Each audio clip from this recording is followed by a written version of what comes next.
जयंती परिवार, अलवर, राजस्थान।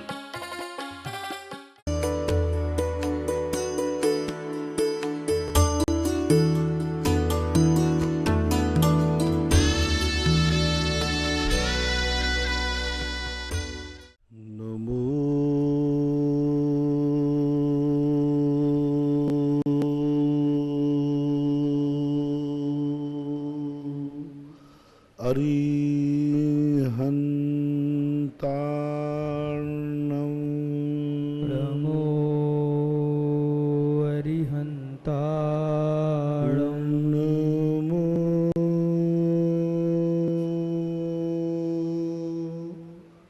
सिद्धार्णं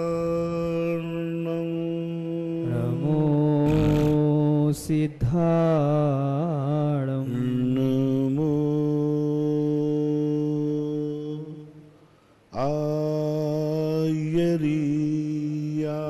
आयर्यार्णं नमो आयर्यार्णं नमो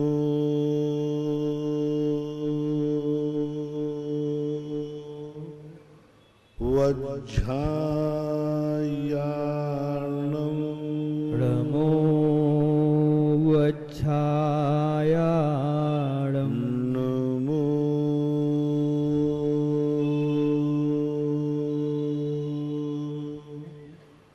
लोये सवसाहूर्णं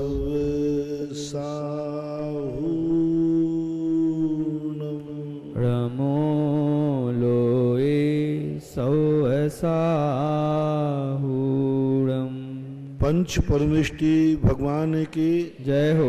आचार्य श्री गुरुवर कुंद कुंद महाराज की जय हो। आचार्य श्री गुरुवर विद्यासागर महाराज की जय हो। परम पूज्य मुनिवर श्री 108 सुधा सागर जी महाराज की जय हो। सूरत से मंजू गोदा इनकी जिज्ञासा है। नमोस्तु महाराज श्री। महाराज श्री, 12 वर्षीय कोर्स की पढ़ाई निरंतर चल रही है। महाराज जी, रत्नकंडक श्रावकाचार में सल्लेखनाधिकार में खरपान और कांजी शब्द आया है, तो महाराज जी ये खरपान और कांजी शब्द का क्या अर्थ है, कृपया समाधान। खरपान और कांजी शब्द सल्लेखना के समय विशेष रूप से प्रयोग किए। खरपान का अर्थ होता है एक प्रकार का गर्म उष्ण पानी, और कांजी खरपान से कई बार छाछ भी लेते हैं, लेकिन विशेष रूप से जो कांजी होती है ये अनाजों का माड़ जिसे तुम बोलते हो, चावल का माड़, गेहूं का माड़, छाछ भी उसमें ले लेते हैं। तो जो अनाज नहीं खाना, अनाज को उबाल करके जो पानी बचता है उसको कांजीर बोलते हैं। छाछ को भी कई बार कहीं स्थानों पर कांजी कहते हैं। तो ये कहलाती है एक रस भाग, जिससे शरीर के अंदर फैट नहीं बढ़ेगा, शरीर के अंदर मलमूत्र आदि की वेदना नहीं होगी, और रस भाग होने से शरीर में तरावट बनी रहती है। इसलिए खरपान की चर्चा और कांजी की चर्चा आती है। दिल्ली से अलका जैन की जिज्ञासा है। महाराज श्री के चरणों में नमोस्तु। महाराज श्री, जैनियों के एक व्हाट्सएप ग्रुप ने शांतिहारा बोली के माध्यम से होनी चाहिए या नहीं, इस पर लोगों के विचार जानने चाहे। महाराज जी, मैंने भी आपके कहे अनुसार दान का महत्व बताते हुए और मैना सुंदरी का उदाहरण देते हुए अपने विचार प्रकट कर दिए। मेरे लेख लिखते ही उस ग्रुप में मेरी आलोचना शुरू हो गई। कोई पूछ रहा है कि मैना सुंदरी जंगल में रहती थी, उस पर मोहरें कहाँ से आईं, ऐसा किस शास्त्र में लिखा है। और कुछ लोग कह रहे हैं कि अब तो दर्शन करने के 100 रुपये, अभिषेक करने के 500 रुपये और पूजन करने के 1000 रुपये देने पड़ेंगे। सब मेरे विरोध में बोल रहे हैं। उस ग्रुप को देखकर लग रहा है कि एकमात्र कारण है कि संपन्न होते हुए भी हम कमजोर रह जाते हैं। महाराज जी, अब मैं दान के महत्व को कैसे समझाऊं, क्योंकि सारा ग्रुप मेरा विरोधी है। कृपया आपका उचित मार्गदर्शन। देखो, आज का युग समझाने का नहीं है, समझने का है। उसी को समझाया जाता है जो समझना चाहता है। आप लोग ग्रुपों पर डाल करके जबरदस्ती किसको समझना ही नहीं है, इसलिए प्रवचन उनको दिए जाते हैं जो आकर के प्रवचन सुनते हैं, तो वो रुचि से सुनेगा। दूसरी बात है कि मैना सुंदरी ने गंधोदक का प्रयोग किया था, ये तो सभी शास्त्रों में लिखा है। श्रीपाल चरित्र जितने लिखे, अभी 2-3 दिन पहले पदम जी से चर्चा चल रही थी, तो 2-3 श्रीपाल चरित्र लाए वो, उनमें सब में लिखा है कि उन्होंने सिद्धों की आराधना की, विधान किया और उस गंधोदक को 700 कोड़ियों के लिए दिया या छिड़का।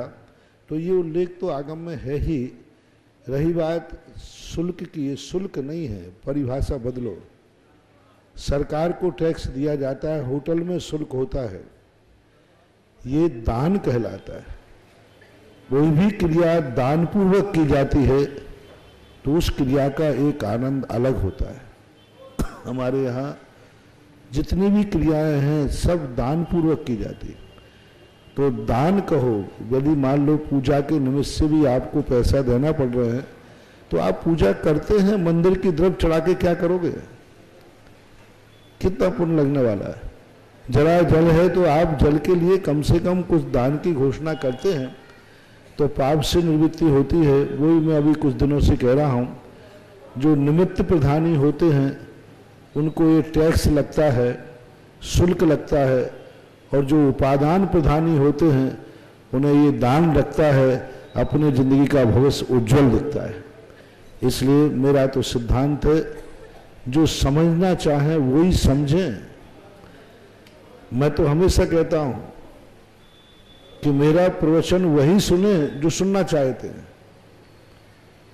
जिनके प्रवचन सुनकर के यदि तुम्हें अनुकरण नहीं करना है, आलोचना करना है, तो फिर क्यों सुनकर के कर्म का बंद कर रहे हो? मैं तो नहीं सुनता। जिन दुश्मनों के, देखो मेरी विशेषता देखना क्या है, मैं कितना पावरफुल हूं कि मेरी बात को मेरे जो दुश्मन होते हैं वे बड़े गौर से सुनते हैं, बड़े उससे सुनते हैं। भक्त तो थोड़ी बहुत झपकी ले लेता है लेकिन दुश्मन नहीं लेता है। यानी मैं कितना विद्वान आदमी हूं, साधु हूं। जिस बात को दुश्मन भी सुने वो विद्वान माना जाता है।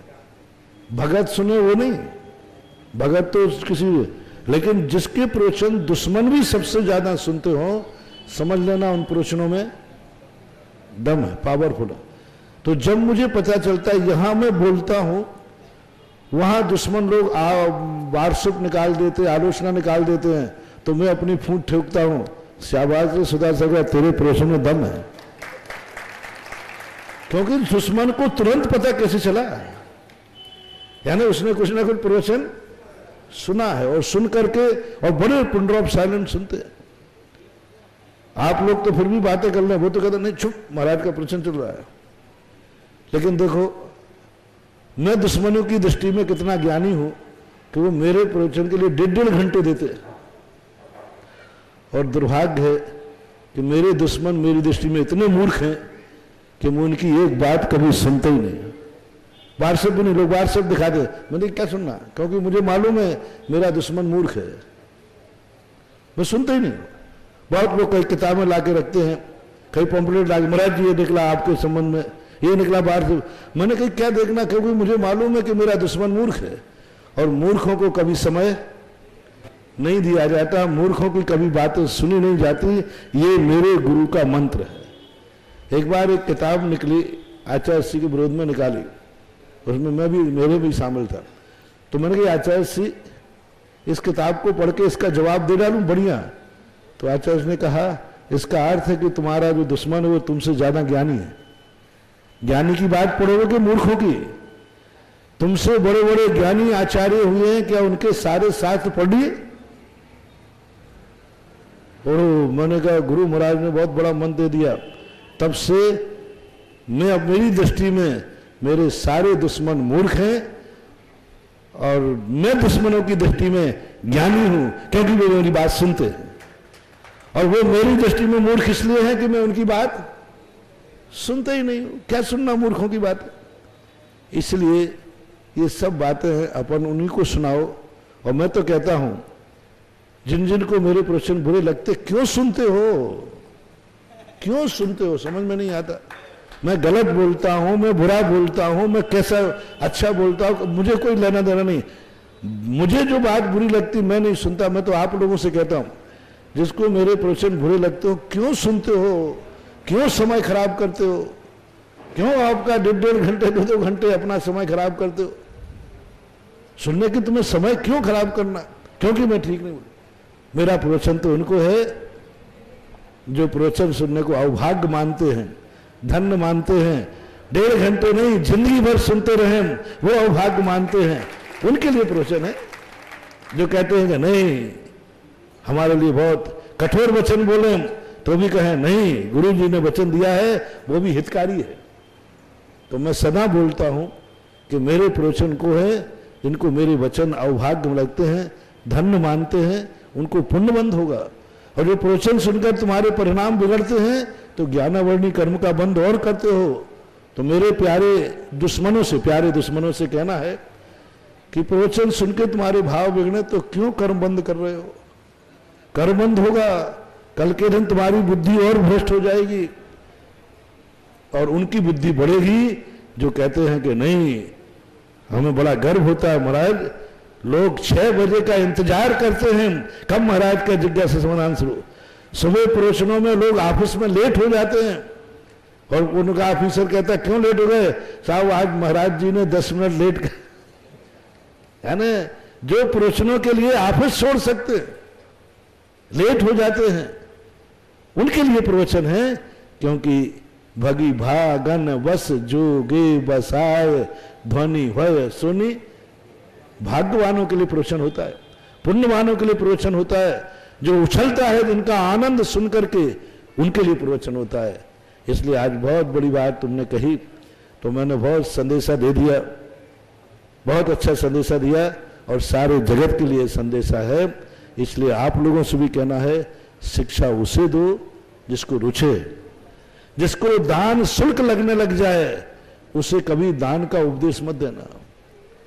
और मैं तो कहता हूं कि दान कभी जबरदस्ती नहीं लेना। अभी कमेटी को कहा था ना एक दिन मैंने कि किसी के पास सूचना जरूर देना कि भाई हम ये कार्य कर रहे हैं।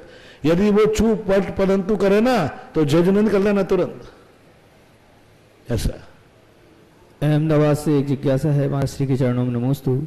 महाराज श्री, क्या जिनवाणी का स्वाध्याय मोबाइल या कंप्यूटर पे करना उचित है क्या? तत्वार सूत्र समय सारी जैसे महान ग्रंथ जो कि मोबाइल और कंप्यूटर पर पढ़े जाते हैं, कृपया पढ़ सकते हैं क्या? कृपया समाज स्वाध्याय की कोटि में तो नहीं आएगा, क्योंकि स्वाध्याय जिनवाणी का होता है, जिनवाणी वंदना की जाती है। अब उस लैपटॉप में या मोबाइल में तो ना जाने क्या क्या चीजें भरी हैं, फिल्में भरी होगी, गाने भी भरे होंगे, पता नहीं कितना भरा है, अचाड़म ताड़म सब। तो ऐसी स्थिति में फिर यदि उसमें जिनवाणी है तो फिर लैपटॉप को हमें भी नमस्कार करना चाहिए। शास्त्र उसमें अर्घ्य भी किसको चढ़ना? नहीं, लैपटॉप से आप पढ़ सकते हो, अध्ययन कर सकते हो, स्वाध्याय नहीं। स्वाध्याय एक आवश्यक है, स्वाध्याय एक अनुष्ठान है। जैसे पूजा अनुष्ठान है, पूजा बाकायदा शुद्ध कपड़े पहनकर स्थापना करके बाकायदा विधिवत की जाती है, ऐसे ही स्वाध्याय पढ़ना नहीं है। स्वाध्याय के लिए हमारे यहाँ 2 कायस्वर कहे गए। ये जो दिन भर एक बार एक पंडित जी ने कहा महाराज हम तो दिन भर स्वाध्याय करते, मैंने दिन भर पढ़ते हो? दिन भर वो किताबें पढ़ते थे, क्योंकि लेख तैयार करते थे ना गोष्ठी के। महाराज हम तो किताबें लिखते रहते, मैंने लिखते हो, लेखक है, स्वाध्याय नहीं। पढ़ना अलग चीज है, स्वाध्याय अलग चीज है। स्वाध्याय के 8 अंग हैं, जैसे सम्यक दर्शन के 8 अंग हैं, जैसे पूजा के 8 अंग हैं, स्थापना, अभिषेक, सन्निधिकरण आदि। ऐसे ही स्वाध्याय पहले जिनवाणी की स्थापना, फिर कायस्वर करो, कायस्वर करके मंगलाचरण करो, शुद्ध भक्ति और आचार्य भक्ति आप लोगों के लिए उसमें आ जाता है। ओकारम बिंदु संयुक्तम बोलते ना, उसमें आचार्य भक्ति, गुरु भक्ति भी, ज्ञानांजन सलाक्य आदि गुरु भक्ति और शुद्ध दोनों आ जाते। इसलिए जब मंगलाचरण करके संकल्प पूर्वक मैं इस ग्रंथ को इतने समय पढ़ूंगा, इस ग्रंथ को मैं पूरा करूंगा, और वो जो संकल्प पूर्वक श्रुत और आचार्य भक्ति करके मंगलाचरण करके जो स्वाध्याय किया जाता है और समापन करके जिनवाणी स्थिति पढ़ी जाती है, कायोत्सर्ग किया जाता है, तब वो स्वाध्याय में आएगा। दिन भर लाइब्रेरी से किताबें पलटते रहो, वो स्वाध्याय कोटि में नहीं आए, वो अध्ययन है। अध्ययन करो, कोई बात नहीं, उसमें गुणकार निर्जरा नहीं होगी, ज्ञान तो बढ़ेगा लेकिन गुणकार निर्जरा नहीं होगी, कर्मों की निर्जरा नहीं होगी। कर्मों की स्वाध्याय 4 लाइनें पढ़ो, लेकिन मंगलाचरण स्थापना करके और जिनवाणी करके ही पढ़ना चाहिए। इसलिए एटा उत्तर प्रदेश से सुनीता जैन की जिज्ञासा है, महाराज श्री चतुर्निकाय के देव देवी मिथ्या दृष्टि होते हैं या सम्यक दृष्टि? चतुर्थ काल के देवी देवता, चतुर्निकाय, चारों निकाय के चारों निकायों में सम्यक दृष्टि हो सकते हैं। बहुतायत तो मिथ्या दृष्टि ही होती है, अघृत मिथ्यात होता है। मात्र 9वें ग्रह के ऊपर जितने जीव हैं वे नियम से सम्यक दृष्टि होते हैं, लोकांतिक देव नियम से सम्यक दृष्टि होते हैं। बाकी सामान्य से चारों गतियों में मिथ्या दृष्टि सम्यक दृष्टि दोनों होते हैं। सम्यक दृष्टि संख्या कम है, मिथ्या दृष्टियों की संख्या ज्यादा है चारों निकायों में। अशोकनगर से निर्मल जैन मिर्ची, इनकी जिज्ञासा है, महाराज श्री के चरणों में नमोस्तु। महाराज श्री, अभी हमारे यहाँ अशोकनगर में श्री सांगानेर संस्थान के भैया जी द्वारा शिक्षण शिविर का आयोजन चल रहा है। आज हमको भी श्री भक्ताम्बर जी स्तोत्र की कक्षा में पहले श्लोक में पढ़ाया है कि देवों को अमर कहा है, जबकि देवों का भी मरण होता है तो देव अमर कैसे हो गए? और पहले और दूसरे श्लोक में युगम युगादा एवं प्रथम जिनेन्द्रम में श्री आदिनाथ भगवान का नाम आया है। तब आपने एक बार कहा था कि यह 24वां भगवान की स्तुति भी है। तो महाराज श्री, हमारी जिज्ञासा है कि किस अपेक्षा से कृपया समाधान। पहले तो अमर उनको कहा जाता है जिनकी लंबी उम्र होती है, आयुष्मान भव। तो आयुष्मान का अर्थ है थोड़ी कि कभी मरेगा नहीं, लंबी उम्र। देवताओं की असंख्यात वर्षों की उम्र होती है, मनुष्य त्रियंशों की उतनी उम्र नहीं होती, इसलिए उनको उपचार से अमर किया। जिनकी उम्र को गिना ना जा सके, जिनकी उम्र को ये ना कहा सके कि इनका कौन सा जन्मदिन है, कौन सा जन्मदिन करोगे, 100 माह, 1000 माह, करोड़ माह, अरब माह, नील माह, करम माह, जितनी तुम्हारी संख्या है सब खत्म हो जाएगी, फिर भी अभी जिंदा है, फिर कौन सा कहोगे? जिनके जन्मदिन का ईयर नहीं निश्चित किया जा सके, असंख्यात वर्ष, ऐसे लोगों को अमर कह दिया जाता है। मरण तो उनका भी होता है। रही बात भक्तांबर में युगम युगादो, तो वहां 2 अर्थ निकलते हैं। एक अर्थ तो यही है, सीधा सीधा आदिनाथ भी निकलता है, लेकिन दूसरा युग के आदि में भी प्रथम जिनेन्द्र वर्ण थे। जैसे नमोकार मंत्र है, तो नमोकार मंत्र में सिद्धों को बाद में नमस्कार किया, अरहंतों को। तो किसी ने पूछा कि अरहंतों को कब से नमस्कार किया जा रहा है प्रथम? तो युग के आदि में भी प्रथम जिनेन्द्र वंदनीय थे।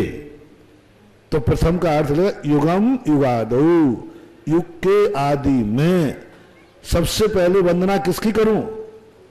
जिनेन्द्र देव की करूं। तो वहां पर 24 तीर्थंकर आ जाते हैं, क्योंकि पूरे भक्तांबर स्तोत्र में कहीं भी पूज्यवर मानतुंगाचार्य ने ऋषभ देव का, आदिनाथ का कहीं नाम नहीं लिया। क्या महाराज को नाम नहीं आता था? शायद उनको नाम पता नहीं होगा, पूरे स्तोत्र में नाम लिखा ही नहीं। इससे सिद्ध है कि वो पूज्यवर मानतुंग आचार्य महाराज 2 बातें, ये आदिनाथ की स्तुति तो कर ही रहे हैं, लेकिन कुचित कर जाते थे भक्तांबर पाठ यदि चंद्र प्रभु के सामने पढ़ा जाए तो, यदि ये भक्तांबर पाठ अभिनंदन नाथ भगवान के सामने पढ़ा जाए तो, ये भक्तांबर पाठ यदि महावीर स्वामी के सामने पढ़ा जाए तो लोग कहेंगे इसमें तो ऋषभनाथ का नाम है। तो उन्होंने युगम युगादो कह करके श्लेष कर दिया। ऋषभ देव तो है ही, लेकिन अन्य तीर्थंकरों के सामने पढ़ोगे तो भी उसका अर्थ ऐसा निकाल लिया जाता है, निकाल लेना चाहिए। मैंने ऐसा निकाला है। खानू कॉलोनी बांसवाड़ा से अर्पण जैन की जिज्ञासा है, महाराज श्री, हमारे घर के बाहर एक नीम का वृक्ष है जो 40 साल पुराना है, वह अचानक सूख गया है। हम प्रतिदिन गंधोदक, पानी और दवाई भी डालते हैं, लेकिन वह वृक्ष सूखता ही जा रहा है। तो महाराज जी, ये वृक्ष का सूखना क्या कोई संकेत देता है? कृपया संभाला। ये सब चीज़ों के संबंध में मैं ज़्यादा नहीं बोल पाऊंगा, मेरी मर्यादा है। जहाँ पेड़ पौधों की, गृहस्थों की बात आती है, वहाँ धार्मिक चीज़ के संबंध में ही मैं प्रश्न का उत्तर दे सकता हूँ। बाकी सामान उनके संबंध में नहीं। ऑनलाइन जिज्ञासा समाधान के पश्चात सर्वप्रथम मैं आप सभी को एक मंगल संदेश के लिए प्रेरणा जो गुरुदेव ने हम सबको दी है कि कल अक्षय तृतीया पावन पर्व गुरुदेव के सानिध्य में मूल नायक आदिनाथ भगवान के मंदिर का शिलान्यास श्रेष्ठ श्री राकेश जी सोना मुंबई द्वारा होने जा रहा है। हम सभी का सौभाग्य है कि हम भी गुरुदेव के सानिध्य में उस मूल नायक मंदिर में एक रीम शब्द की रीम मंत्र की शिला के माध्यम से हमें भी वह दृश्य वह अवलोकन करने का और वह साक्षी बनने का एक अवसर गुरुदेव हमें प्रदान कर रहे हैं। कल ठीक 8 बजे हम सभी गुणोदय तीर्थ क्षेत्र में गुरुदेव के सानिध्य में मंगल प्रवेश करेंगे। जो भी पंच ब्रह्मेष्ठी शिला 21,000 की राशि रखी गई है, एक शिला की राशि 5100 रुपये रखी गई है। जो भी साधर्मी बंधु इसमें गुरुदेव के सानिध्य में उस मांगलिक कार्यक्रम में अपना योगदान देना चाहते हैं वे शीघ्रता से ऑनलाइन के माध्यम से अपनी स्वीकृति भेज सकते हैं। भूदान में भी जैसा कि कल आप सभी को अवगत कराया गया था कि 1 बीघा जमीन 10 कलश के माध्यम से, आधा बीघा जमीन 5 कलश के माध्यम से और 1.4 बीघा 2.5 कलश के माध्यम से आप उस गुणोदय महान तीर्थ क्षेत्र में अपना योगदान दे सकते हैं, जिसका समय 3 से 4 वर्ष रखा गया है। समय 8 बजे बहुत हो जाएगा, धूप कितने जाएगा? 8 बजे तुम जरूर शुरू करोगे, पर पहुंचते पहुंचते नहीं 8 बजे तो मंगल प्रवेश हो जाएगा। पूरा बोलो ना, 7 बजे का तुम्हें तो कल ठीक 7 बजे मंगल प्रवेश गुणोदय तीर्थ क्षेत्र में गुरुदेव के सानिध्य हम सभी करेंगे। कल भूदान से जैसे ही यहां से सूचना गई, श्री सुनील, रजनी, वैभव, सौम्या, सनी, रोनित, देवांश, हर्षित, पूजा, उन्होंने 45 लाख का प्लेट पूना में लिया था। जैसे ही सुना उनकी भावना बनी कि ये तो सांसारिक जीवन के लिए तो हम करते रहते हैं। कलश बोला कर। उन्होंने 5 कलश की राशि गुणोदय तीर्थ क्षेत्र में देने की स्वीकृति ऑनलाइन के माध्यम से लिखी दी है। इसी प्रकार अजित कुमार जी, निधि, प्रणम्य जैन, स्वस्ति जैन, सीता देवी माता जी, सागर वाले कोटा ने, उन्होंने भी हाथों हाथ उनके यही जिज्ञासा समाधान में बैठे थे। पहले भाव 21,000 के हुए, मगर तुरंत उनके भाव बदले और उन्होंने भी 5 कलश की राशि इस भूदान में स्वीकृति प्रदान की है। जिज्ञासा समाधान के लिए मैं सर्वप्रथम श्री पुलकित जी जैन जो जयपुर से हैं और उसके पश्चात श्रीमती आशाजी जैन, जैन ज्वेलर्स, वो तैयार हैं। अक्षय तृतीया पावन पर्व पर गुरुदेव के सानिध्य में ही उनके मुखारबिंद से मूल नायक भगवान आदिनाथ के ऊपर शांति धारा मंत्रोच्चार के साथ 108 रिद्धि मंत्रों के साथ होनी है। प्रथम जो कल नवीन वेदी पर भगवान वापस विराजमान होने जा रहे हैं, जिन श्रावकों के भावों वह भी 1,11,000 की राशि से शांति धारा करने का सौभाग्य प्राप्त कर सकते हैं। नमस्ते गुरुदेव, मेरा प्रश्न है, मंदिरों में अपने जो भक्तामर का जो पाठ हम मंदिरों में रिद्धि सिद्धि मंत्रों से करा जाता है, ये अपन को अपने घर पे करना उचित है? घर पे ये कर सकते हैं भक्तामर का पाठ रिद्धि सिद्धि मंत्रों से? कदापि नहीं। रिद्धि मंत्र और दीपों का अनुष्ठान हो जाता है। अनुष्ठान उस स्थान पर नहीं किया जाता जहाँ पर सांसारिक कार्य होते हैं, भोजन पानी सब होता है। तो ऐसे स्थानों पर अनुष्ठान करने से नुकसान है। जैसे अपन कोई भी धार्मिक कार्य करते हैं तो घरों में नहीं करते, मंदिर में करना पड़ता है। इसलिए घरों में भक्तांबर पाठ पढ़ सकते हो, लेकिन रिद्धि सिद्धि मंत्र पढ़कर दीप जलाकर कदापि नहीं करना चाहिए। इससे नेगेटिव परिणाम निकल सकते हैं। श्रीमती आशा जी जैन और इनके पश्चात तैयार रहेंगे श्री पदमचंद जी कटारे साहब। नमन वंदन अर्चन करते हुए मेरे गुरु, डूबती नैया से पार लगाने वाले मेरे गुरु को बारंबार नमोस्तु नमोस्तु नमोस्तु। महाराज जी, मेरी ये जिज्ञासा है कि तिर्यंच योनि के छल कपट के कारण है तो गाय का ऐसा कौन सा पुण्य उदय है जो उसे तिर्यंच होते हुए भी आचार्य विद्यासागर जी महाराज की अनुकंपा प्राप्त है। आचार्य श्री उसके संरक्षण में इतने प्रयासरत है। गाय का गाय देखो क्या होता है, साधु जैन दर्शन प्रत्येक जीव पर दया करता है, प्रत्येक जीव पर। लेकिन जैन दर्शन ये भी कहता है कि यदि दो में से किसी एक को बचा सको तो फिर उसको बचाओ जिसका उपयोग ज्यादा है, जो मूल्यवान है, जो उपकारी है, जो जगत के लिए कल्याणकारी है। तो हमारे यहाँ दया तो मैंने कहा ना, चींटी पर सांप को भी पारसनाथ ने बचाया, लेकिन यदि सभी जानवरों को हम बचाएं तो श्रेष्ठ ही है।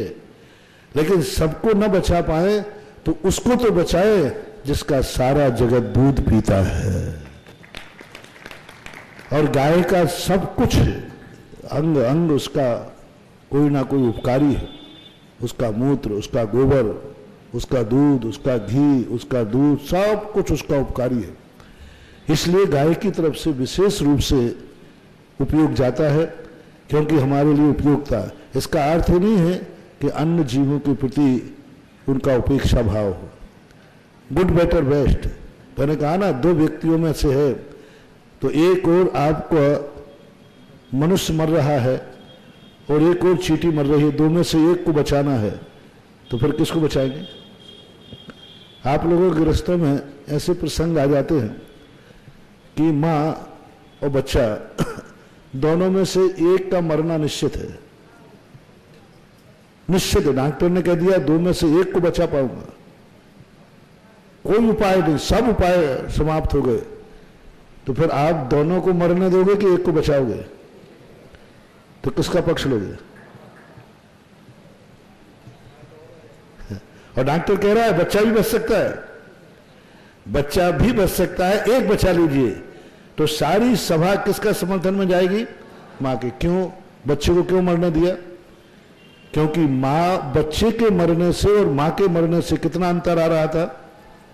मां के मरने से घर उजड़ रहा था, मां के मरने पर पति विधुर हो रहा था, और पहले के बच्चे हैं तो वो बच्चे अनाथ हो रहे थे और आगे भी बढ़ने की गुंजाइश हो सकती है। इन सारे लाभों को देख करके आप और अहिंसक जैनी भी बच्चे का समर्थन कर देंगे कि ठीक है, अब दो में से एक मरता है तो मां को बचाओ, बच्चे को मारने के लिए आप सहमति दे देंगे।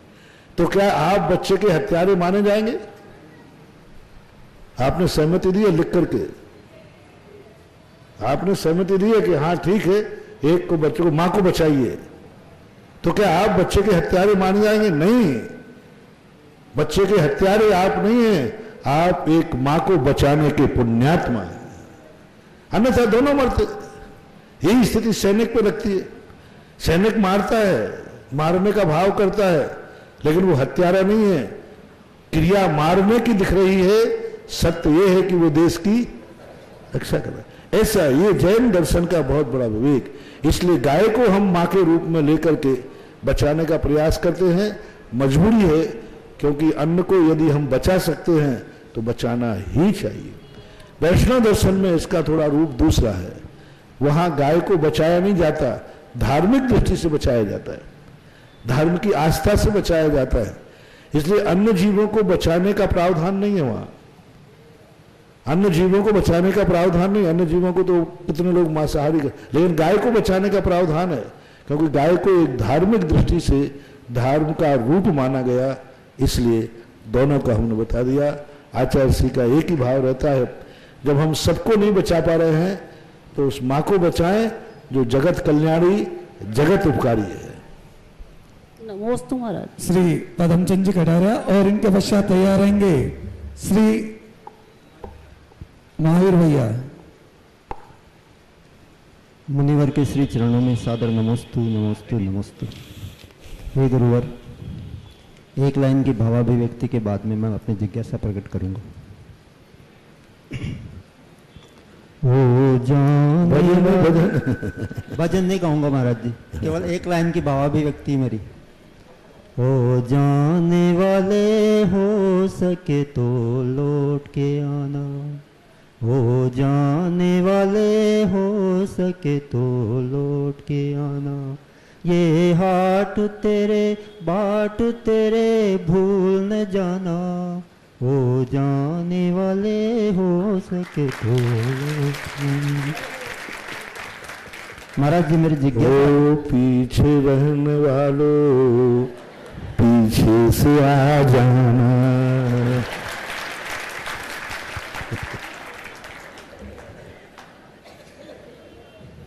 ओ पीछे रहने वालों तुम कहीं भूल न जाना।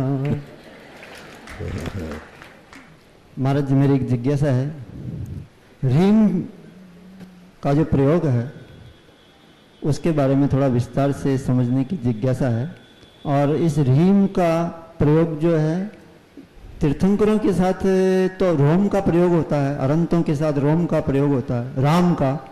तो रीम का, और जैसे ओम ह्रीम श्री शांतिनाथाय नमः, तो यहाँ ओम राम श्री शांतिनाथाय नमः का प्रयोग क्यों नहीं हुआ?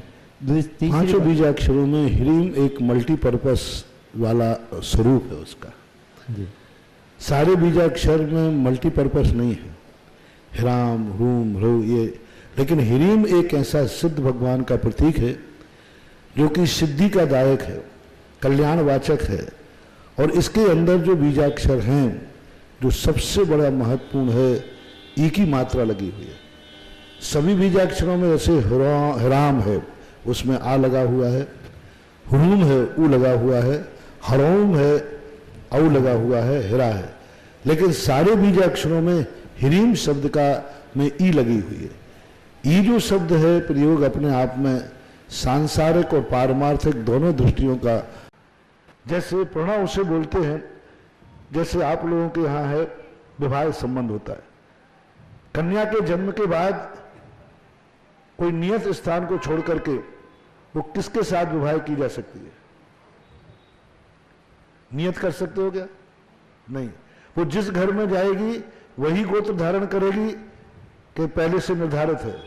वही करेगी। मान लीजिए कोई बच्ची है किसी के यहां गई, यदि वहां नहीं जाकर गंगवाल, कासलीवाल, कटारिया जो भी होते तो उसका निर्धारित है कि शादी के बाद यही गोत्र होगा कि अनियत है? अनियत है, जिस गोत्र में चला।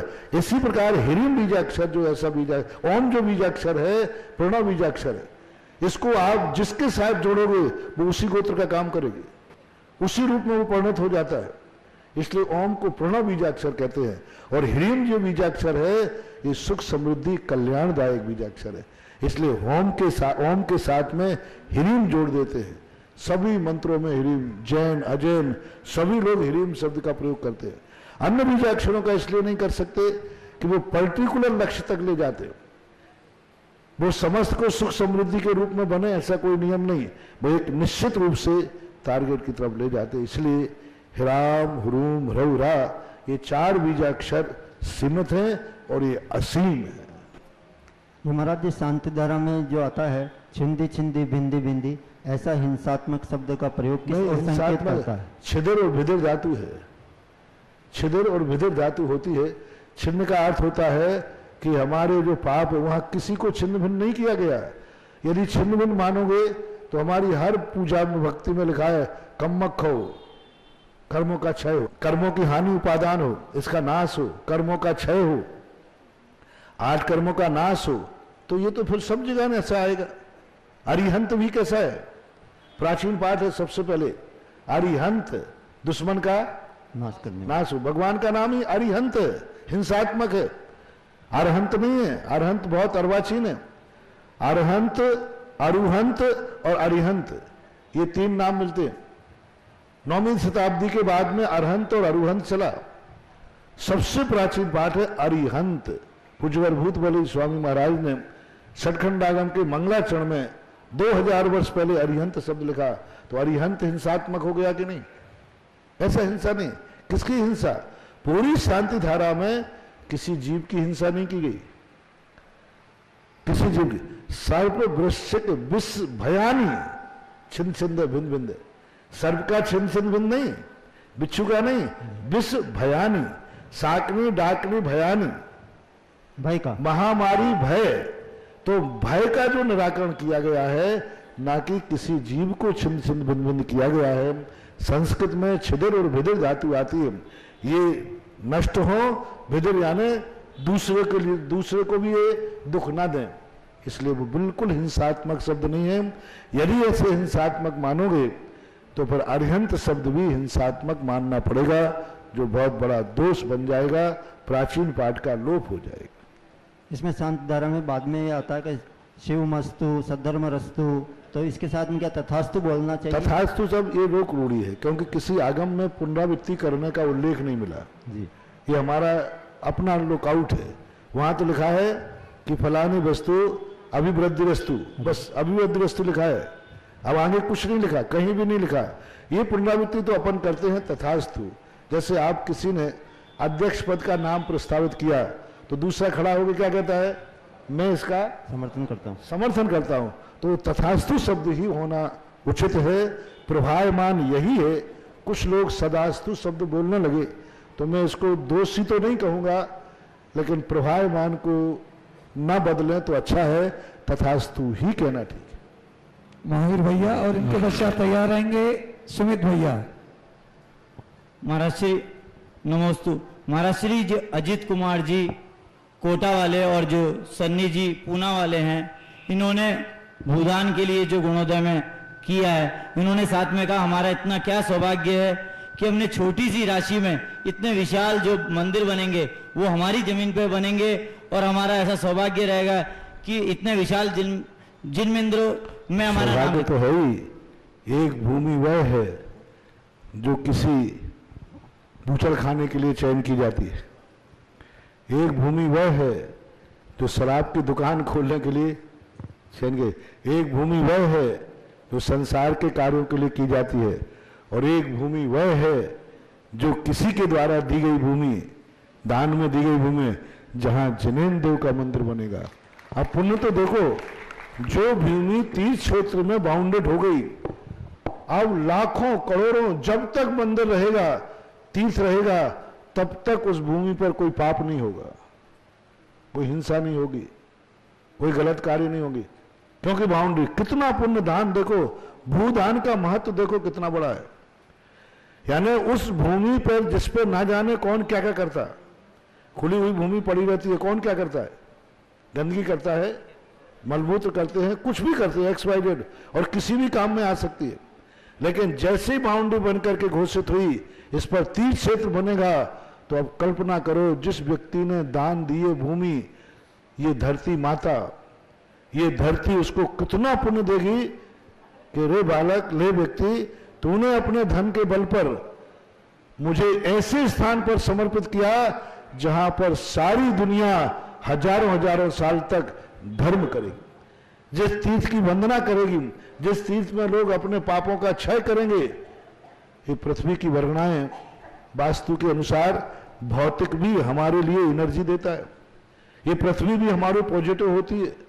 जगदीश चंद्र बसु ने तो लिस्पट लिखा, पेड़ पौधे भी हमें दुआ देते हैं, ये विज्ञान कह रहा है, और पेड़ पौधे भी हमें बद्दुआ देते हैं, क्योंकि उसने पृथ्वी में, वनस्पति में जीव माना, और हम तो पृथ्वी में भी जीव मानते।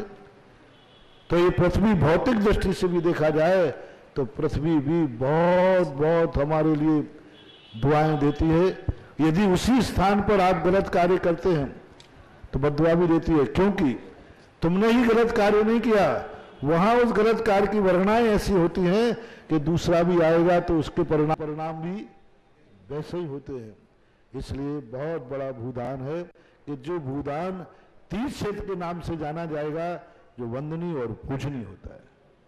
गुरुदेव ने अभी भूदान के बारे में हमें कि कितना इसका साथी से पुण्य हमारे जीवन में होता है, अतः जो भी श्रावक पूरे भारतवर्ष के इस भूदान में अक्षय तृतीया पर्व पर अपनी स्वीकृति देना चाहते हैं, आपकी टीवी स्क्रीन पर नीचे जो पट्टी चल रही है उनसे संपर्क करके 1 बीघा 10 कलश, आधा बीघा 5 कलश और 1.4 बीघा 2.5 कलश के माध्यम से आप ऑनलाइन हमें अपनी स्वीकृति भेज सकते हैं।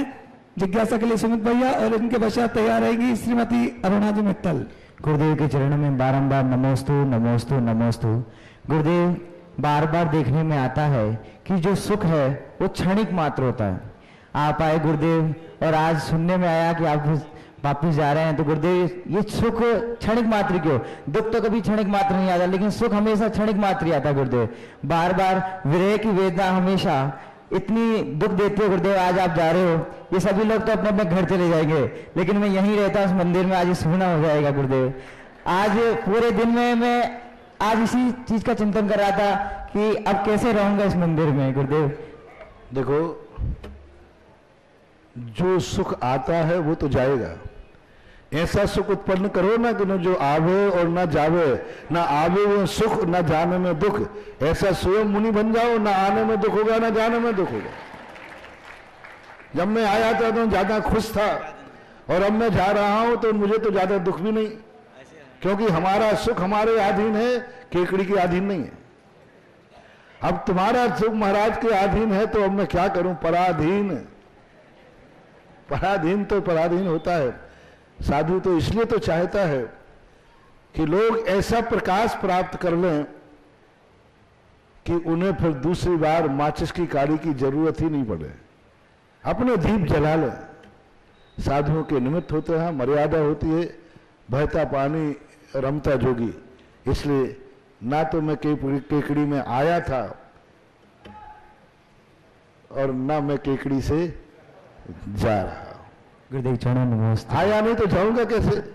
अब आना जाना तो तुम्हारा है, क्योंकि तुम कहते हो महाराज आए थे और महाराज जा रहे हैं।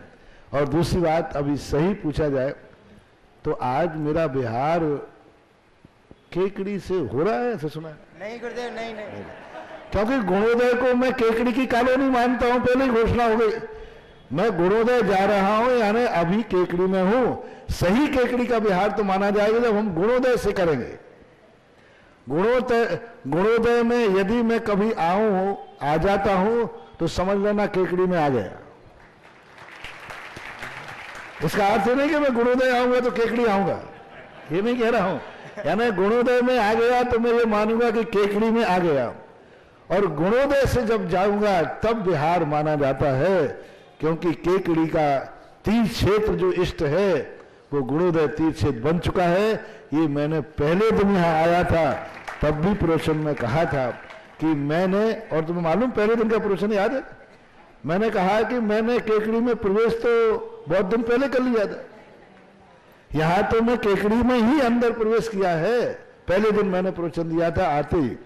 इसलिए गुणोदय तक तो अभी केकड़ी है, उसके बाद फिर कहना कि अब बिहार हो रहा है।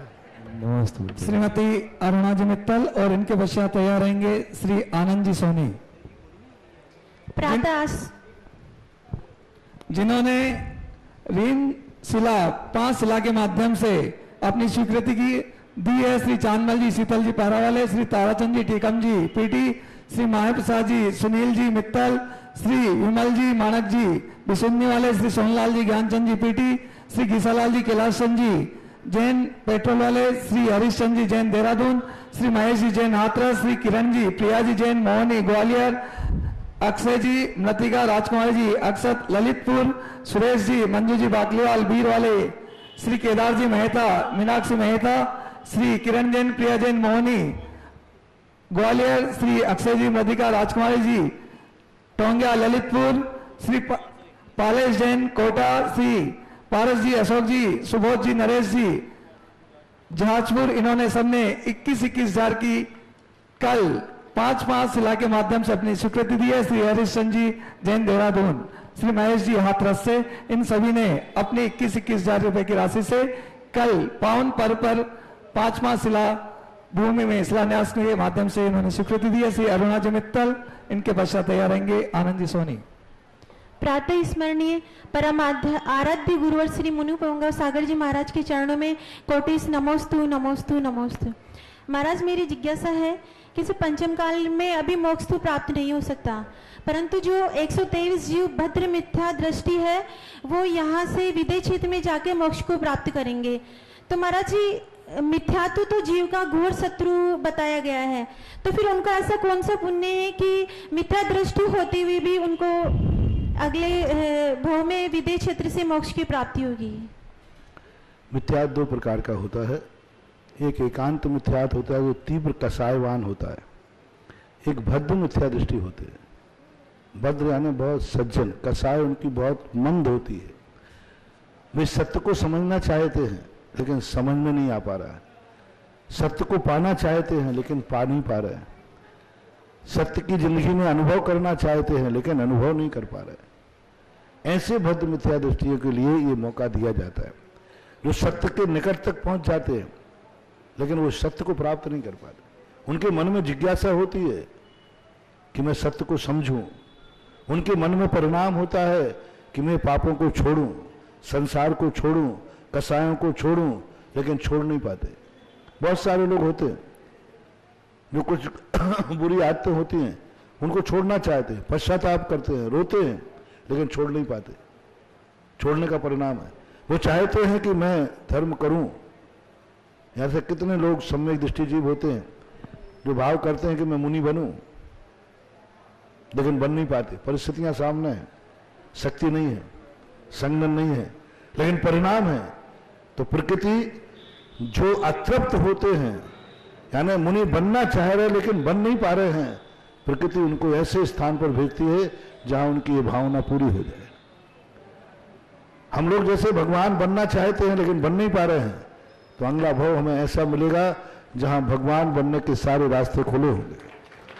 इसी प्रकार वो सम्यक दर्शन चाहता है, तत्व को पहचानना चाहता है, लेकिन पा नहीं पा रहा है, प्राप्त नहीं कर पा रहा है। कभी कुछ मर्यादाएं आ जाती कुल की।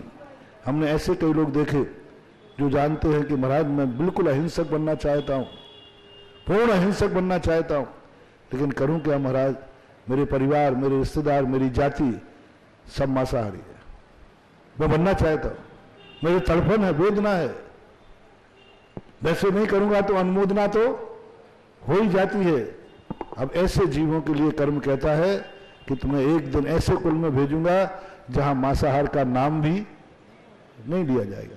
तो इसी प्रकार वो 123 मिथ्या दृष्टि जो है, वे सत्य को पाने का पूरा प्रयास किया, लेकिन वो सत्य नहीं पा पाए। तो कर्मों ने कहा कि तुम्हें ऐसे स्थान पर भेजता हूं जहां सत्य तुम्हें स्पष्ट रूप से समझ में आ जाएगा। और वे 123 मिथ्या दृष्टि नियम से यहां से जाकर वहां सम्यक दर्शन प्राप्त करेंगे, मुनि बनेंगे, और उसी भव में वे मोक्ष भी जाएंगे।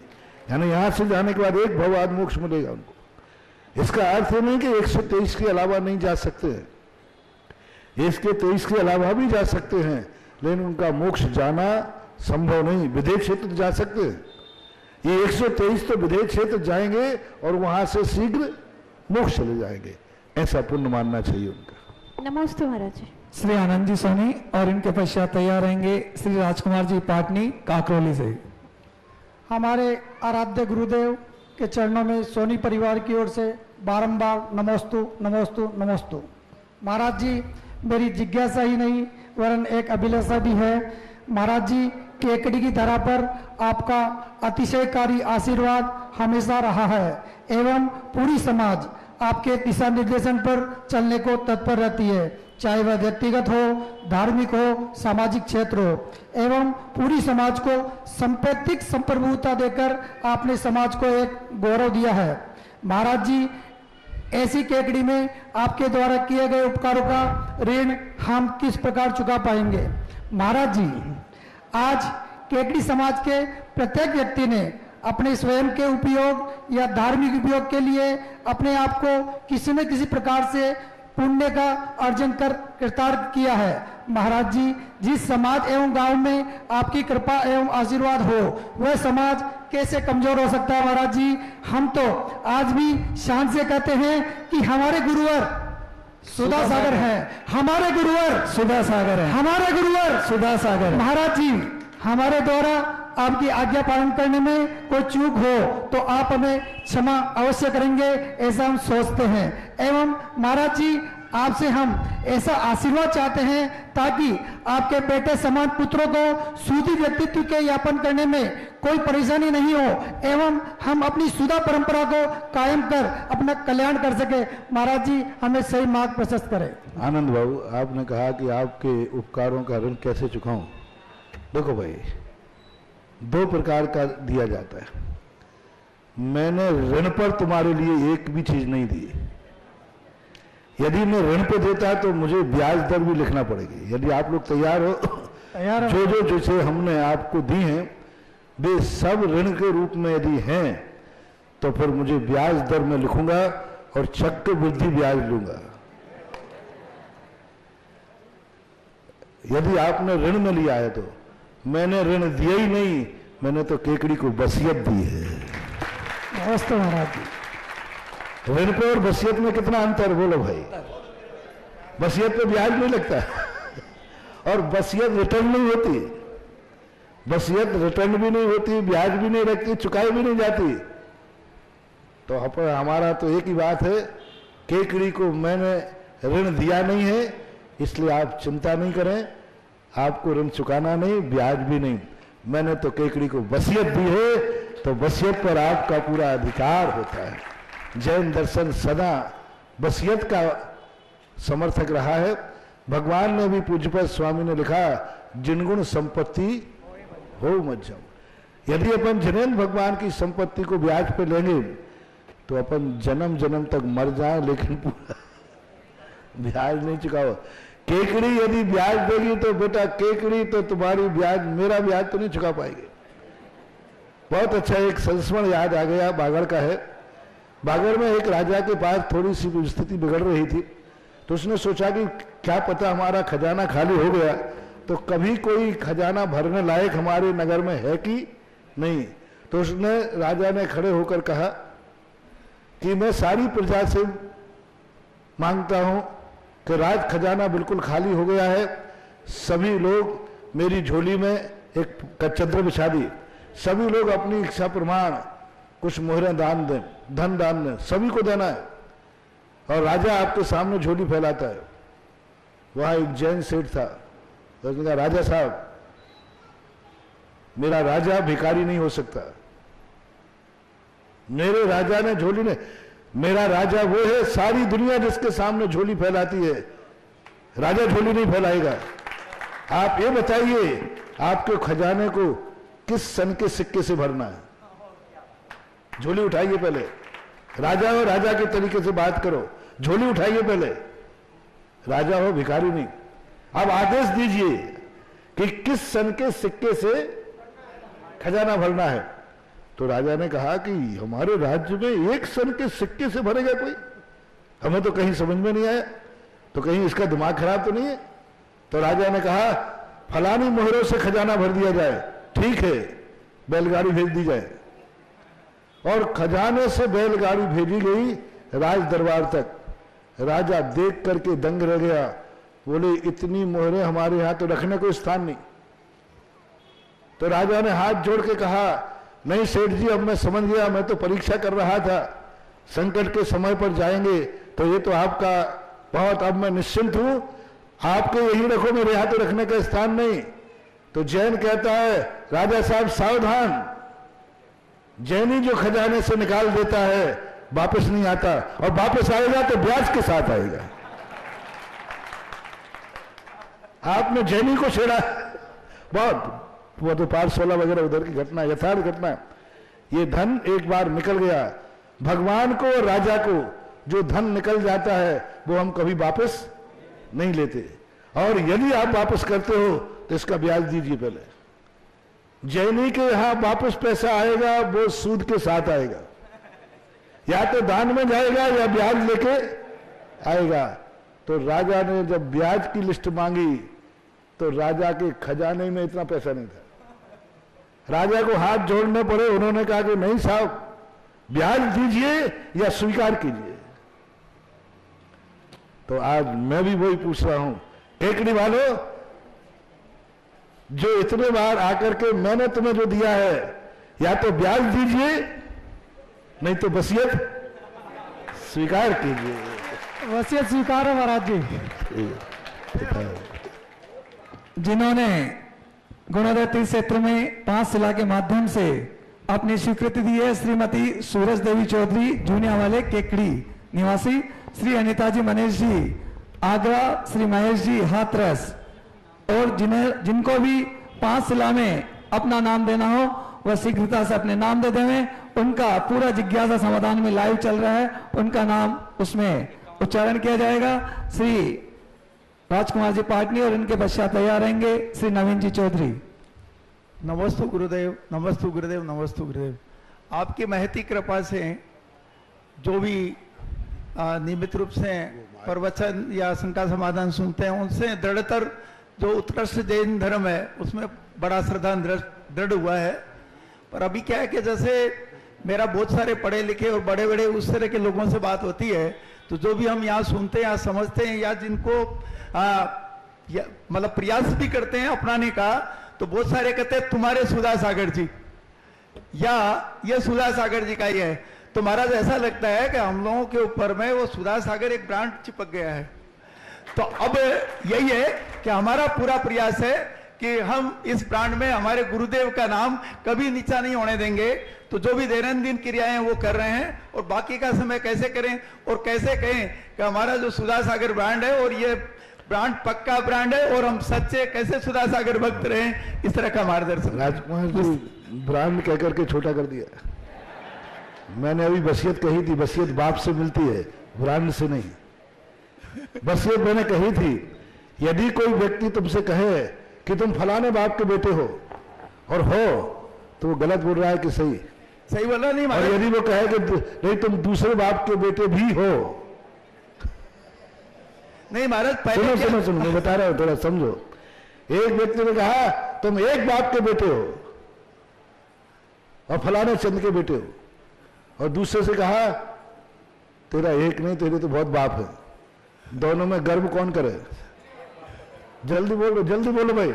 हाँ, तो गर्व करना चाहिए कि हमारी जैसे बल्दियत एक होती है और बल्दियत कभी बदली नहीं जाती, ऐसे गुरु एक होता है, गुरु बदला नहीं जाता। नहीं महाराज पहले इसलिए उनको कहो ब्रांड नहीं, ये हमारी बल्दियत है। नहीं महाराज पहले थोड़ा क्रोध आता था जब ये कहते तुम्हारे सुधा सागर जी, और अभी तो क्या है कि सीना और मस्तक गर्व से फूल जाता है।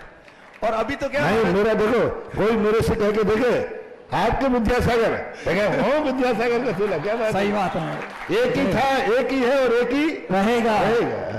महाराज आपके नाम का सुमरण करने मात्र से पूरा मन रोमांच हो जाता है। और कभी कभी ऐसा लगता है कि मैं जहां भी हूं तेरे ख्यालों में हूं, कि मैं जहां भी हूं तेरे ख्यालों में हूं और आप जहां भी हैं मेरी नजरों में है। नमस्ते। श्री नवीन जी चौधरी और इनके पश्चात तैयार रहेंगे श्री चेतन जी राव का, महेश जी, महावीर जी, कमल जी, मुकेश जी, सातेश जी काकरोली, इन्होंने भी 21,000 की राशि 5 शिला के माध्यम से। महाराज जी के चरणों में त्रिवार नमोस्तु नमोस्तु नमोस्तु। महाराज जी देखा गया है कि जब भी कोई दान की राशि बोली जाती है तो उसमें पूरे परिवार का नाम बोला जाता है। तो कल जैसे ही शिलाओं का वर्णन आया दान देने का, जब मौका मिला तो मैंने किसी परिवार का एक सदस्य का मतलब डिटेल नहीं दी, केवल एक जो मेरी दादी है जिसकी उम्र 103 साल है और वो जेठ सुधी शुक्ला को 103 पूरे होकर 104 साल में लग जाएगी, तो वो जो मैंने उसकी राशि बोली थी दादी के नाम से, तो क्या वो केवल उसी के नाम से पुण्य लगेगा या पूरे परिवार को फलेगा? परिवार मेरे परिवार की बात नहीं है, सभी के लिए है। परिवार एक ऐसी संयुक्त कंपनी है जिसमें उस संपत्ति पर प्रत्येक व्यक्ति का अधिकार है, बालक से लेकर बूढ़े तक सबका अधिकार है। इसलिए सबका नाम लिखने में कोई आपत्ति नहीं, लेकिन सभी लोग मिलकर ये कह दें कि हम एक के नाम में सब समाहित हैं, तो फिर एक के नाम लिखने में कोई आपत्ति नहीं। सभी कहते हैं कि हमारा घर का मुखिया एक है, आप एक का नाम बोल दीजिए, हम सबका नाम आ गया, एक में हम सब हैं, तो भी कोई आपत्ति नहीं। अच्छा है, उसने अपने एक व्यक्ति को बहुमान दिया, एक व्यक्ति को सम्मान दिया। लेकिन फिर भी यदि सबका नाम बोलते हैं तो बोलने में आधा आपत्ति नहीं, क्योंकि परिवार एक बहुत बड़ी संयुक्त कंपनी है। जिन जिन ने उसकी अनुमोदना है, जो दान तुमने दिया है उस पैसे पर जितने लोगों का अधिकार था उतने लोगों के नाम लिखे जा सकते हैं। इस कार्यक्रम के पुण्यार्जक थे जयंती परिवार, अलवर, राजस्थान।